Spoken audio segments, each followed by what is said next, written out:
nor do the catastrophes imposed by uncertain weather patterns. The common threats faced by us today not only expose the fragility of the international system, they also underscore the oneness of humanity. By the grace of Almighty Allah, Pakistan has been successful so far in containing the COVID pandemic. Our collaborated strategy of smart lockdowns helped save lives and livelihoods and kept the economy afloat. Over 15 million families survived through a social protection program of Asas. Mr. President, faces today. Pakistan's contribution to global emissions is negligible, yet we are among the 10 most vulnerable countries to the effects of climate change in the world. Being fully aware of our global responsibilities, we have embarked upon game-changing environmental programs, reforesting Pakistan through our 10 billion tree tsunami, preserving natural habitats, switching to renewable energy, removing pollution from our cities, and adapting to the impacts of climate change. To address the triple crisis of COVID pandemic, economic downturn, and climate emergency, we need a comprehensive strategy that should include, number one, vaccine equity. Everyone, everywhere, must be vaccinated against COVID, and as soon as possible.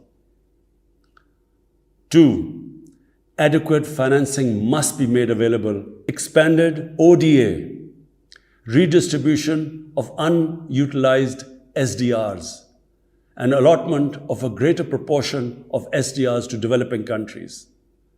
And finally, provision of climate finance.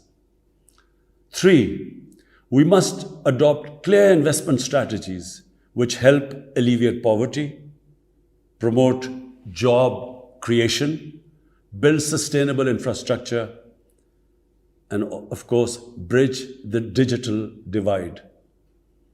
I propose that the Secretary General convene an SDG summit in 2025 to review and accelerate implementation of Sustainable Development Goals.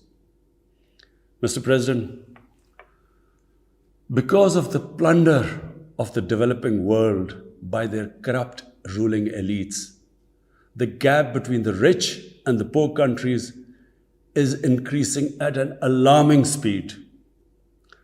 Through this platform, I've been drawing the world's attention towards the scourge of illicit financial flows from developing countries. The Secretary General's high-level panel of financial accountability, transparency, and integrity, called the Fact-Eye Panel, has calculated that a staggering $7 trillion in stolen assets are parked in financial haven destinations. This organized theft and illegal transfer of assets has profound consequences for the developing nations. It depletes their already meager resources, accentuates the levels of poverty, especially when laundered money puts pressure on the currency and leads to its devaluation. At the current rate, when the Fact-Eye panel estimates that $1 trillion every year is taken out of the developing world, there will be a mass exodus of economic migrants towards the richer nations. What the East India Company did to India, the crooked ruling elites are doing to the developing world, plundering the wealth and transferring it to Western capitals and offshore tax havens.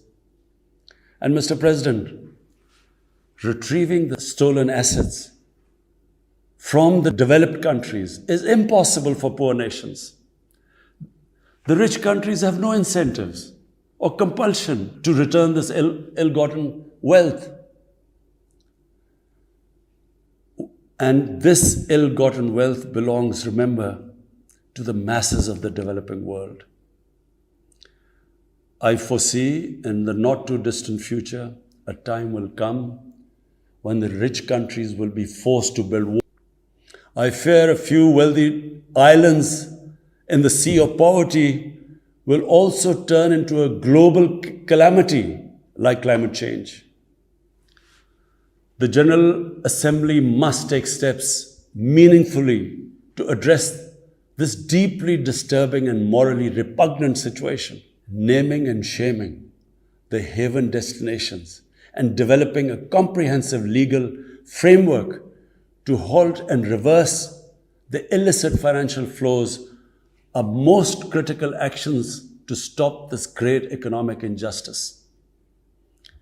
And at a minimum, the recommendations of the Secretary General's FACTI panel should be fully implemented. Mr. President, Islamophobia is another pernicious phenomenon that we all need to collectively combat. In the aftermath of the 9/11 terrorist attacks, terrorism has been associated with Islam by some quarters. This has increased the tendency of right-wing, xenophobic and violent nationalists, extremists and terrorist groups to target Muslims. The UN Global Counter-Terrorism Strategy has recognized these emerging threats. We hope the Secretary General's report will focus on these new threats of terrorism posed by Islamophobes and right-wing extremists. I call on the Secretary General to convene a global dialogue on countering the rise of Islamophobia. Our parallel efforts at the same time should be to promote interfaith harmony, and they should continue. Mr. President, the worst and most pervasive form of Islamophobia now rules India. The hate-filled Hindutva ideology propagated by the fascist RSS BJP regime has unleashed a reign of fear and violence against India's 200 million Muslim-strong community. Discriminatory citizenship laws to purge India of Muslims, and a campaign to destroy mosques across India and obliterate its Muslim heritage and history are all part of this criminal enterprise. New Delhi has also embarked on what it ominously calls the final solution for Jammu and Kashmir dispute. It has undertaken a series of illegal and unilateral measures in occupied Jammu and Kashmir since 5th August 2019. It has unleashed a reign of terror by an occupation force of 900,000. It has jailed senior Kashmiri leadership, imposed a clampdown on media and internet, violently suppressed peaceful protest, abducted 13,000 young Kashmiris and tortured hundreds of them. It has extrajudicially killed hundreds of innocent Kashmiris in fake encounters and imposed collective punishments by destroying entire neighborhoods and villages. We had unveiled a detailed dossier on gross and systematic violations of human rights by the Indian security forces in occupied Jammu and Kashmir. This repression is accompanied by illegal efforts to change the demographic structure of the occupied territory and transform it from a Muslim majority into a Muslim minority. Indian actions violate the resolutions of the United Nations Security Council on Jammu and Kashmir. The resolutions clearly prescribe that the final disposition of the disputed territory should be decided by its people through a free and impartial plebiscite held under the UN auspices. India's action in occupied Jammu and Kashmir also violate international human rights and humanitarian laws, including the 4th Geneva Convention, and amount to war crimes and crimes against humanity. It is unfortunate very unfortunate that the world's approach to violations of human rights lack even-handedness and even are selective. Geopolitical considerations or corporate interests, commercial interests, often compel major powers to overlook the transgressions of their affiliated countries. Such double standards, and the most glaring in case of India, where this RSS BJP regime is being allowed to get away with human rights abuses with complete immunity. The most recent example of Indian barbarity was the forcible snatching of the mortal remains of the great Kashmiri leader, Sayyid Ali Shah Gilani, from his family, denying him a proper Islamic funeral and burial in accordance with his wishes and the Muslim tradition. Devoid of any legal or moral sanction, this action has been against the basic norms of human decency. I call on this General Assembly to demand that Sayyid Gilani's mortal remains be allowed to be buried in the cemetery of martyrs with the appropriate Islamic rites. Mr. President, Pakistan desires peace with India as with all its neighbors. But sustainable peace in South Asia is contingent upon resolution of the Jammu and Kashmir dispute in accordance with the relevant United Nations Security Council resolutions and the wishes of the Kashmiri people. Last February, we reaffirmed the 2003 ceasefire understanding along the line of control. The hope was that it would lead to a rethink of the strategy in Delhi. Sadly, the BJP government has intensified repression in Kashmir and continues to vitiate the environment by these barbaric acts.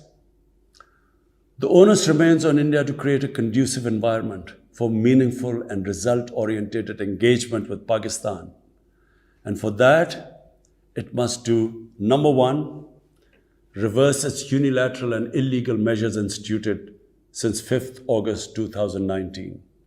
Secondly, stop its oppression and human rights violations against the people of Kashmir. And three, halt and reverse the demographic changes in the occupied territory. It is also essential to prevent another conflict between Pakistan and India. India's military buildup, development of advanced nuclear weapons, and acquisition of destabilizing conventional capabilities can erode mutual deterrence between the two countries. And now, Mr. President, I want to talk about Afghanistan. The current situation in Afghanistan, for some reason, Pakistan has been blamed for the turn of events by politicians in the United States and some politicians in Europe. From this platform, I want them all to know the country that suffered the most, apart from Afghanistan, was Pakistan when we joined the US war on terror after 9/11. 80,000 Pakistanis died. $150 billion was lost to our economy. There were 3.5 million internally displaced Pakistanis. And why did this happen? In the 80s, Pakistan was a frontline state in fighting against the occupation of Afghanistan. Pakistan and the United States trained mujahideen groups to fight for the liberation of Afghanistan. Amongst those mujahideen groups were Al-Qaeda, were various groups from all over the world. There were mujahideen, Afghan mujahideen. These were considered heroes. President Ronald Reagan invited them to White House in 1983. And according to news items, he compared them to the founding fathers of the United States. They were heroes. Come 1989, the Soviets leave. So do the Americans, abandon Afghanistan. Pakistan was left with 5 million Afghan refugees. We were left with sectarian militant groups which never existed before. But the worst cut of it was that a year later, Pakistan was sanctioned by the US. We felt used. Fast forward 9/11, Pakistan is needed again by the US because now their US-led coalition is now invading Afghanistan, and it could not happen without Pakistan providing all the logistical support. What happened after that? The same mujahideen that we had trained that fighting foreign occupation was a sacred duty, a holy war or jihad, they turned against us. We were called collaborators. They declared jihad on us. Then all along the tribal belt bordering Afghanistan, the Pakistan semi-autonomous tribal belt, where no Pakistan army had been since our independence, they had strong sympathies with the Taliban, Afghan Taliban, not because of their religious ideology, but because of Pashtun nationalism, which is very strong. Then there were 3 million Afghan refugees still in Pakistan, all Pashtuns, living in camps, 500,000, the biggest camp, 100,000 camps. They all had affinity and sympathies with the Afghan Taliban. So what happened? They too turned against Pakistan. For the first time, we had militant Taliban in Pakistan. And they too attacked Pakistan government. When our army went in the tribal areas for the first time in our history, whenever an army goes into civilian areas, there's collateral damage. So there was collateral damage, which multiplied the militants to seek revenge. But not just that. The world must know that in Pakistan, there were 480 drone attacks conducted by the US. 480 drone attacks. And we all know that drone attacks are not that precise. They cause more collateral damage than the militants they are targeting. So, who did the people whose relatives were being killed? Who did they seek revenge? Against Pakistan. Between 2004 and 2014, there were 50 different militant groups attacking the state of Pakistan. At one point, people like us were worried that will we survive this? There were bombs going all over Pakistan.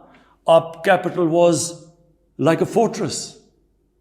Had it not been for one of the most disciplined army in the world and one of the best intelligence agencies in the world, I think Pakistan would have gone down. So when we hear this at the end, there's a lot of worry about in the US about taking care of the people who helped them, the interpreters and everyone who helped the US. What about us? The only reason we suffered so much was because we became an ally of the US, of the coalition in the war against Afghanistan, where there were attacks being conducted from Afghan soil into Pakistan. At least there should have been a word of appreciation. But rather than appreciation, imagine how we feel when we are blamed for the turn of events in Afghanistan. After 2006, it became apparent to everyone who understood Afghanistan's history that there would be no military solution in Afghanistan. I went to the US, I spoke to think tanks, I met at the time Senator Biden, Senator John Kerry, Senator Harry Reid. I tried to explain to them that there would not be any military solution and political settlement was the way to go forward. No one understood then. And unfortunately, in trying to force a military solution is where US went wrong. And if today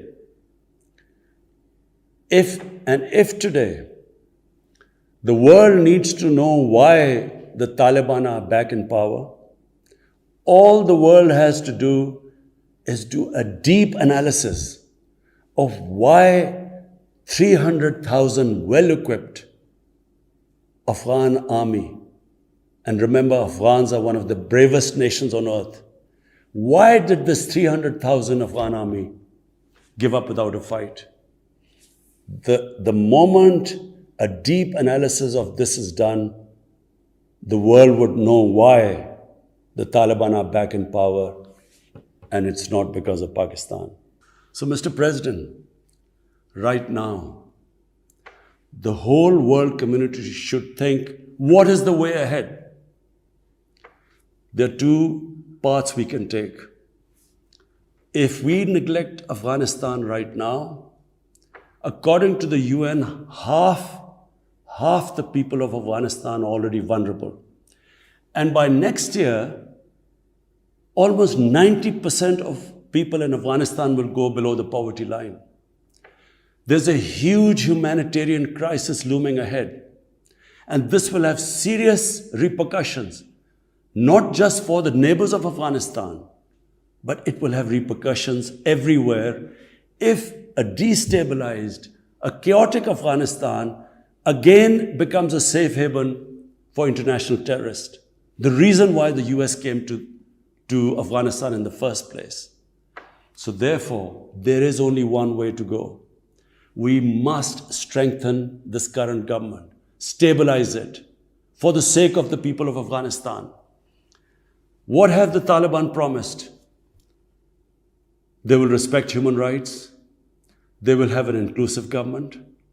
They will not allow this soil to be used by terrorists. And they have given amnesty. Now, if the world community incentivizes them, encourages them to walk this talk, it will be a win-win situation for everyone.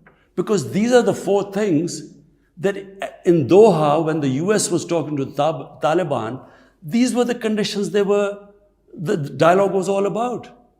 So if the world can incentivize them to go this direction, then after all, this 20-year of presence, of coalition presence in Afghanistan would not be wasted, because Afghan soil would not be used for international terrorism. So I end my talk, Mr. President, by urging everyone that this is a critical time for Afghanistan. You cannot waste time. Help is needed there. Humanitarian assistance has to be given there immediately. And the Secretary General of the United Nations has taken bold steps. I urge you to mobilize the international community and move in this direction. The virus does not discriminate between nations and people, nor do the catastrophes imposed by uncertain weather patterns. The common threats faced by us today not only expose the fragility of the international system, they also underscore the oneness of humanity.